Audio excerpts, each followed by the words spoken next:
Okay, so I have been stressed out lately because I have a few things up in the air with work, but then also my kids also my wife and I are kind of in a different stage of our relationship. And then I have some personal stuff that I need to work out.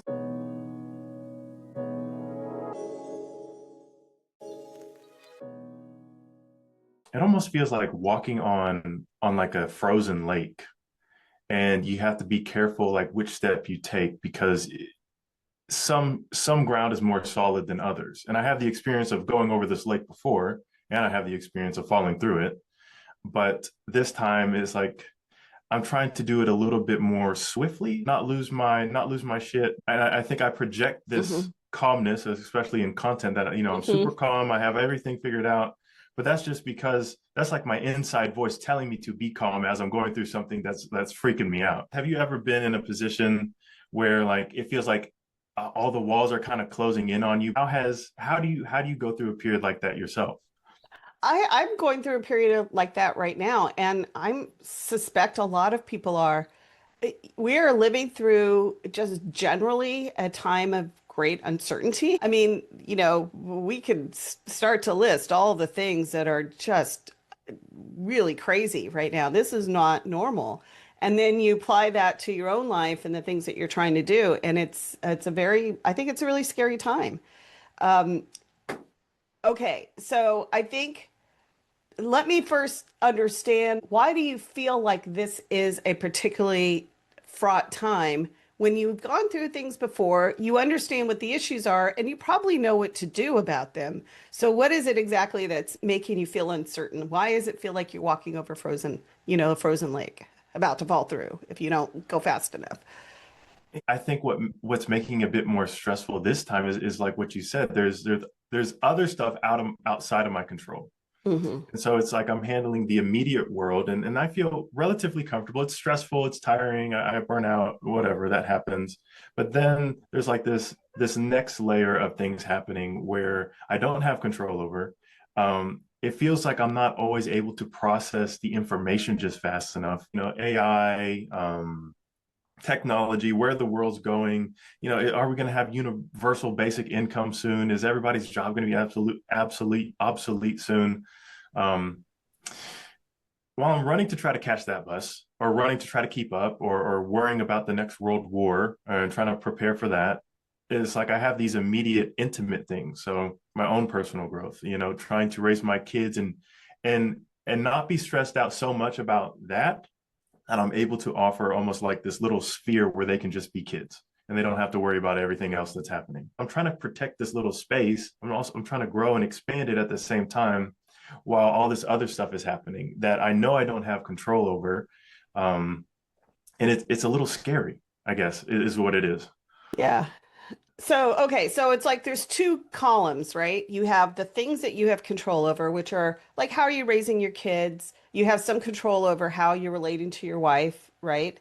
And then you have all of these out of control things like the economy and AI and worrying about World War III and et cetera, et cetera. And so here's my challenge to you. What if you just let go? Why do you feel that you have to be the master juggler and figure all of these things out when I don't think that anybody, including AI, I mean, if you ran all this through AI and said, okay, what should I do? And I did this last night. I was like, how do I balance this, and this? And the answer is the same answer I give myself. You can't.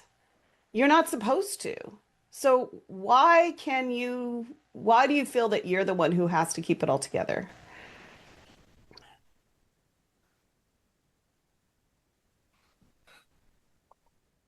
I guess in some sense that is what's maybe most difficult about this period is being able to let go.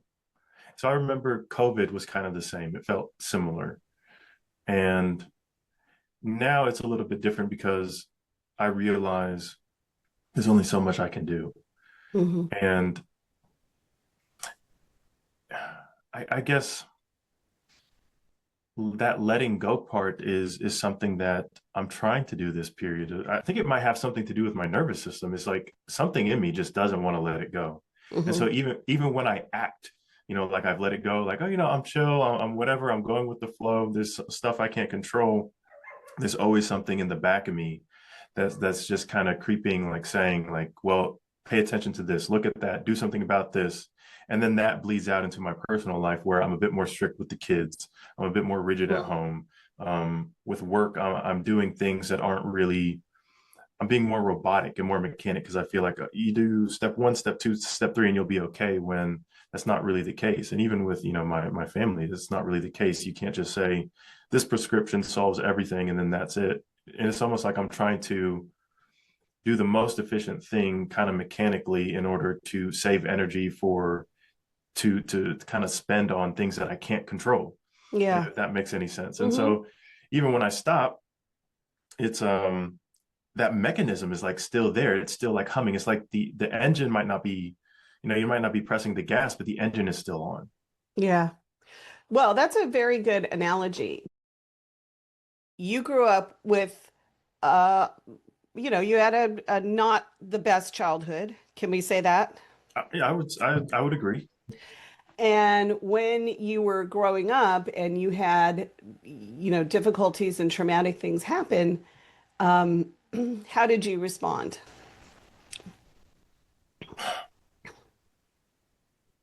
Trying to, I think, run away, Hmm. either running away or shutting down. I had like an instinct to try to. I remember there was this period of time where my dad got a job across the country, and we were losing. I didn't know at the time, but we were losing our house. And Hmm. so my mom and I had to stay at the house while my dad went to go get this new job across the country. At the same time, we lived in New Hampshire, and so in the winters it's really stormy, really, um, icy and stuff. And she had slipped and broke her back, and so my dad left, to because he had to. And then my mom broke her back. There's a couple of extra details that I won't put in there just out of respect for them, but that's probably what I can say. And so I remember there's this whole period of maybe like a year that was really intense where my mom was really difficult to deal with. How There old were wasn't you? a, I might have been 9, Mm. And only and child. it was super chaotic. Um, it was super chaotic, and I remember just trying to be away as much as I could.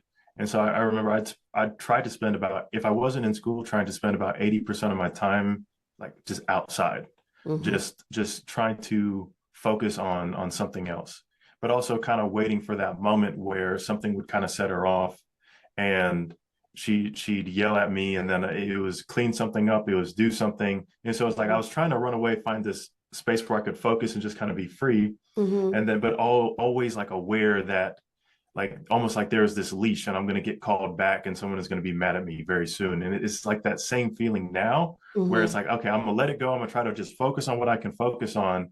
But then it's like, okay, well, what about AI, or what about the war, what about economy? And you got to snap back and be ready at any moment to deal with that. So you're seeing the connection between your 9-year-old self and I don't know, are you running away from any problems right now? It sounds like you're not. No, I'm not, and this is something that I've worked. So I've worked really hard on kind of taming the act or the reaction, Hmm. and this new phase of growth is now like getting that engine to turn off, not completely, maybe, because maybe in some sense I don't want that system, to be completely ignorant of what might be happening or what could happen. And Hmm. that's part of, naturally you want that system to work, but what I don't want is that system running 24 hours a day where I can't turn it off. So even though I'm not reacting anymore, and I can connect things much more, and then I can kind of consciously choose what I want to do, that engine is still humming. I have to be very serious about like meditating or working out or creating an environment in the home that doesn't trigger that. And so my wife has her own bag of stuff, and so we used to kind of just go back and forth and trigger those responses in each other like almost all the time. Right. And I think we ended up doing that to the kids to some extent. Hmm. And so now this new period has kind of just been, if we can just freeze everything and just create an environment where, like, well, you can't create a trigger free environment, but where we're aware of our stress responses, so that when that stress response doesn't kick in, we don't add gas, or like we don't add fuel to the fire. I don't know how long that's going to take, because it feels like I've been working on this so long, Hmm. and now I'm just in this new phase of how to deal with it. So you bring up so many interesting points. So first of all, the analogy that you're using of kind of being revved up, that is actually used a lot in describing what happens to kids when they are growing up in a traumatic environment. Your nervous system gets kicked off so much and so often that you have a new set level. So instead of being set, at 1 to 2 level of hypervigilance or vigilance about what could go wrong, you're permanently set at 5 or 6 or 7 or 8, and that makes it easy to get triggered. But think of it like a car that is, you can have a car that's idling, which is, kind of the ideal state that you want your body in. It's just calmly idling. It's waiting for things to happen. It's analyzing what's coming at you and then responding. Or you can have it revving up like vroom, vroom, vroom constantly. And that's what kids who grow up in traumatic situations, your body is constantly vrooming, kind of revved up. And that's really damaging to your body, physically, it's harmful. But it literally changes your brain architecture, is what they call it. That your brain will develop as a child with a more highly attuned fear center. So you become more easily triggered. And so now you're an adult, now you're, in your 20s, and you are recognizing that you're starting to get revved up, and you don't want to do that, and you don't want to do it to your kids. So you're trying to create an atmosphere where that's not going to happen. I think that we have gone on the other side. Like we spent, so many years not even recognizing that trauma had an effect on us. So now we've had, 30, 40, 50 years of trauma research that says, no, no, no, it's a big deal. It really affects us. And it affects us so much because we're modern humans that don't get an opportunity to, run around and go, "Ah." I would assume what you don't want is for that nervous system to be on all the time. You need your nervous system. You've already burnt it out Yeah. because it's been running the whole time.